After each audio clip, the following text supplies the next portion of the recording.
What is up, guys? I'm back with another video, and today I'm going to be looking at pleural effusions, specifically regarding how you can look at the pleural fluid to be able to distinguish whether it's an inflammatory, a malignant state, or what is the cause of the pleural fluid. And we're looking at something called the Light criteria to do so, along with some of the other characteristics that we'll get into. So let's kind of start with a little overview. So basically, what is a pleural effusion? Pleural effusion is just excessive fluid in the pleural space.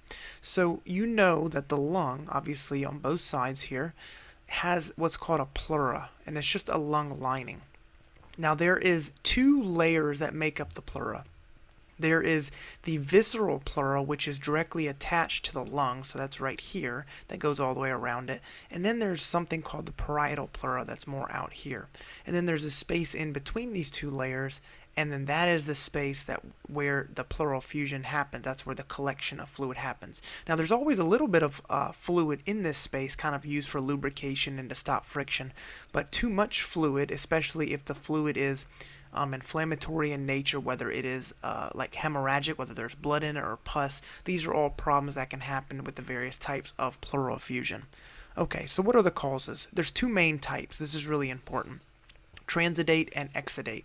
So transudate is more of these are only dealing with congestive heart failure, liver failure, cirrhosis, CKD, protein losing pathology. So basically, to simplify this, these are all of the things that are going to happen when you're messing with either the hydrostatic pressure or you're going to decrease the colloidosmotic pressure. So let me explain.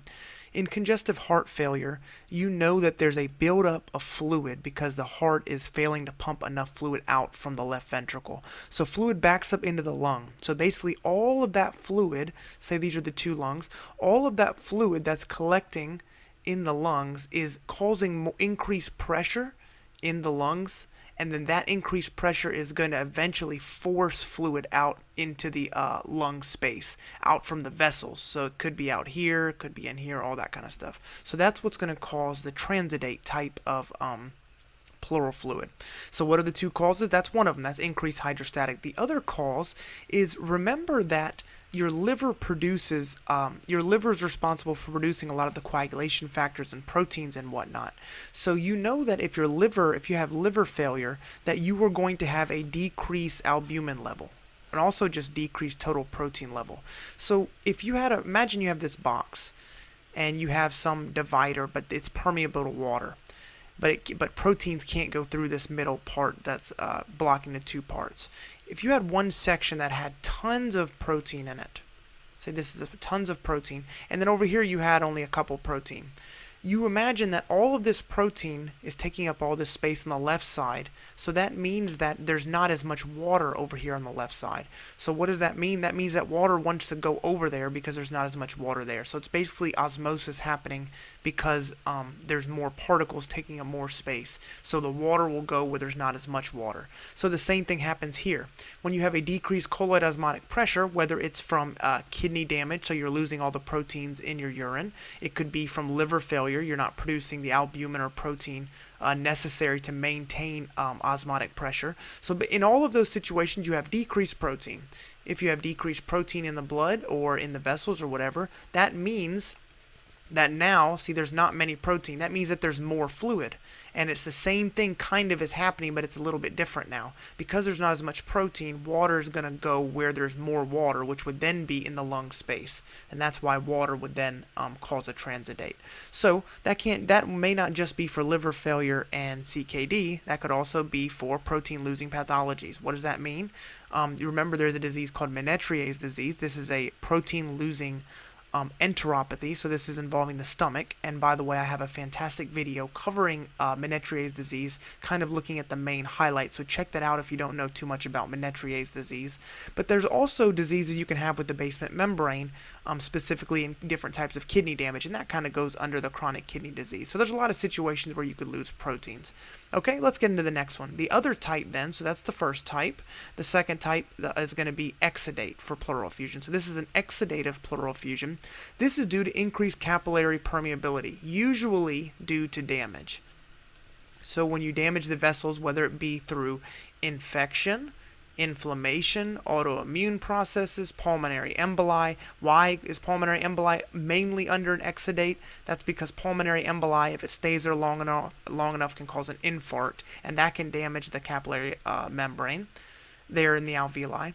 Malignancy can do it, of course, because there's a mass growing and it's destroying the structure of the lungs.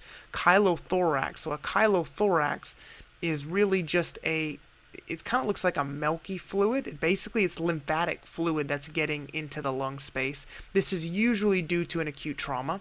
Then there's something called a pseudochylothorax. It's also a milky looking fluid, and sometimes this can be described as turbid as well. Milky or turbid. So that's something to keep in mind. They may not use the word milky, they may say turbid. And the pseudochylothorax, it's a similar presentation. You're having that lymphatic flow, a disruption that's causing lymphatic type of chylomicrons and stuff to go into the lung space. But that's going to be due more to a chronic inflammation. So that's how you can separate those two. Okay, so those are all. So I want to kind of point out here, all of the inflammatory, infection, malignancy, kind of more damaging things are under exudate. The only things that are under transudate is stuff dealing with increased fluid from the heart problems, or liver failure or CKD because it's messing with your protein. So if you just remember those few, everything else must be under exudate then. All right, let's move on. So now here's the process that I use to figure out these questions in Light's criteria type questions. So step one, I always look at the fluid appearance if it's given. So sometimes they'll say they did a thoracentesis, which just means that they took fluid out from that pleural fluid.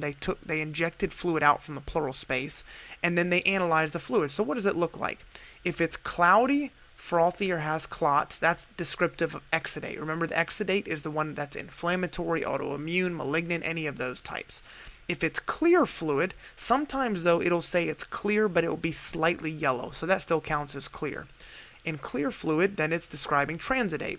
If it's red or hemorrhagic, this is also exudative, but it's a specific type of exudate. So if they tell you that the fluid is red or that it has blood or that's hemorrhagic, then it limits it down to either malignant causes, that's the main one, malignancy. Trauma can cause this, and then pulmonary emboli, I talked about this earlier. Why is pulmonary emboli usually an exudative process? It's because the pulmonary emboli can stay there too long and then you get an infarct, and with infarct, of course, you'll have a hemorrhagic type of presentation with the red fluid. And then the last description for this is milky or turbid. I mentioned earlier, turbid is another word they can use for milky. And this is describing the chylothorax. Remember, the chylothorax, I said, is fluid that's coming from the lymphatic channels, from lymphatic channel disruption leaking into the lung space. And this is going to be, so there's two main types. We talked about this, chylothorax and pseudochylothorax. In chylothorax, you have, now this is important because these two sometimes come up. They'll tell you that you have, let's say, a milky fluid. So you're already leaning towards, okay, it's either a chylothorax or a pseudochylothorax. But then they'll tell you something like the patient was in a car accident. So that is going to help you lean towards, okay, we're not talking about a pseudochylothorax, because a pseudochylothorax, it's more, remember, chronic inflammation states, chronic diseases that have been going on for many years that then cause a pseudochylothorax, damage to the lymphatic channels.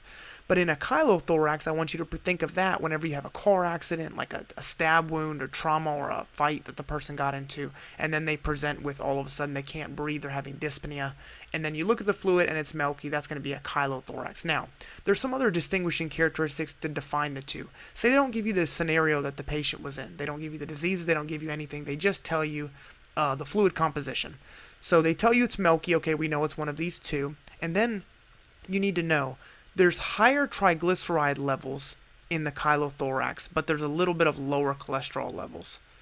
And then in a pseudochylothorax, there's higher cholesterol levels, and what happens, because you have a chronic inflammatory disease with high cholesterol over a long period of time, crystallization happens, so you get cholesterol crystals in a pseudochylothorax because of high cholesterol levels, but there's lower triglyceride levels in this one. But nonetheless, both of them have higher lipid levels overall.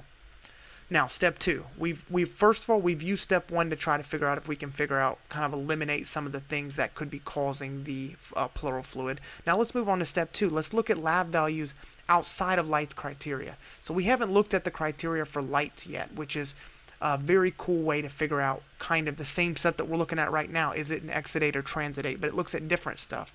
This is going to look at lab values outside of Light's criteria. So this is other stuff you can use to get to an answer.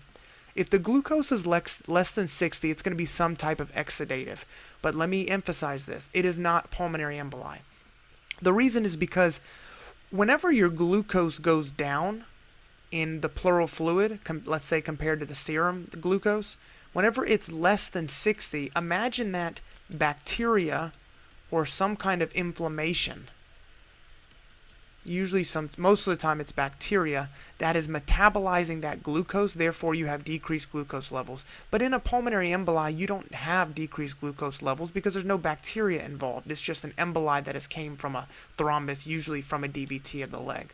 But so now let's move on to the next part. If the glucose is greater than 60, then it is transudative. Why? Because, yeah, that makes sense, because there's going to be no bacteria in that situation or inflammation because the glucose levels have been maintained. So nothing's metabolizing the glucose. There's no inflammation doing it. There's no bacteria doing it. So that would keep the glucose levels higher. So that's another way to get exudative versus transudative.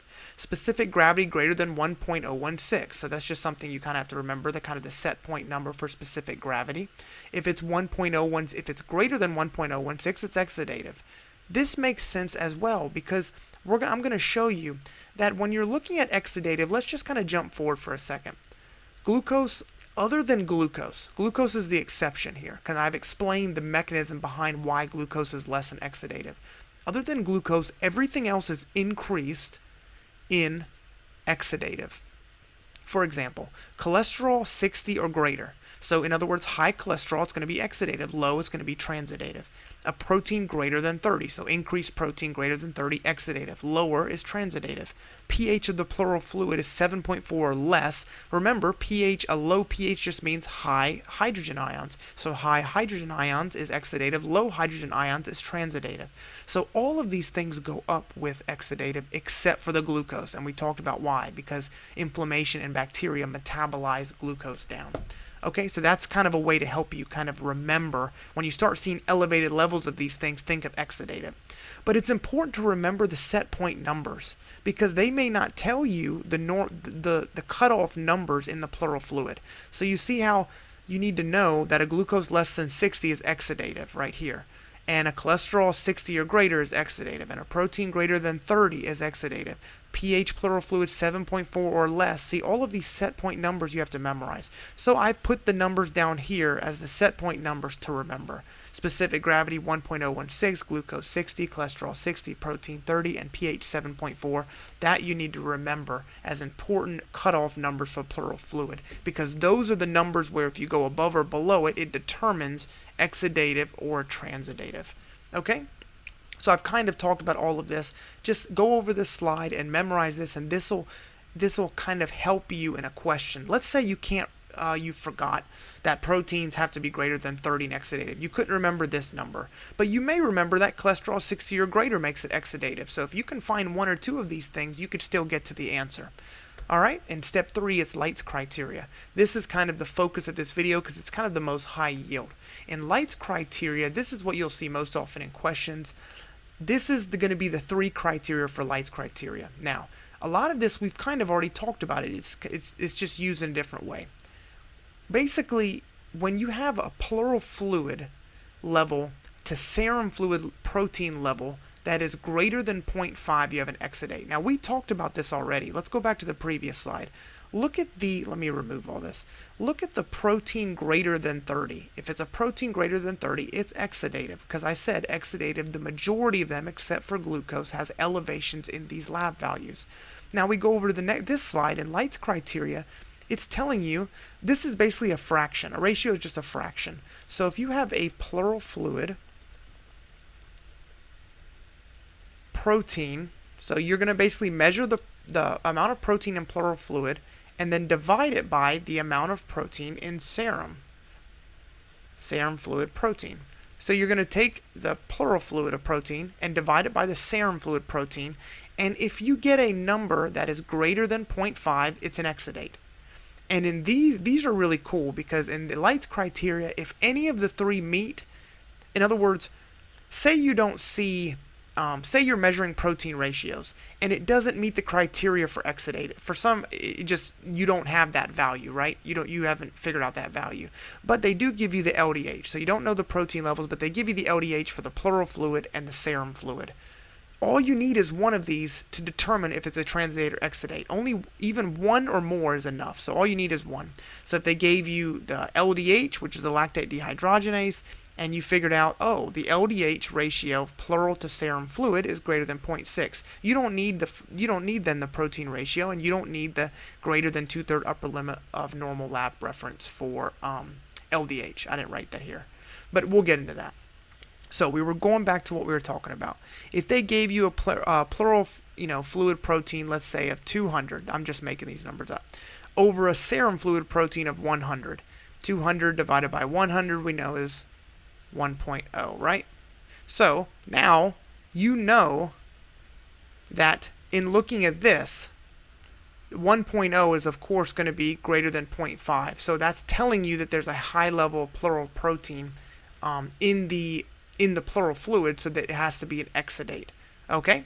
So now let's look at the next one. Pleural fluid LDH to serum fluid LDH ratio.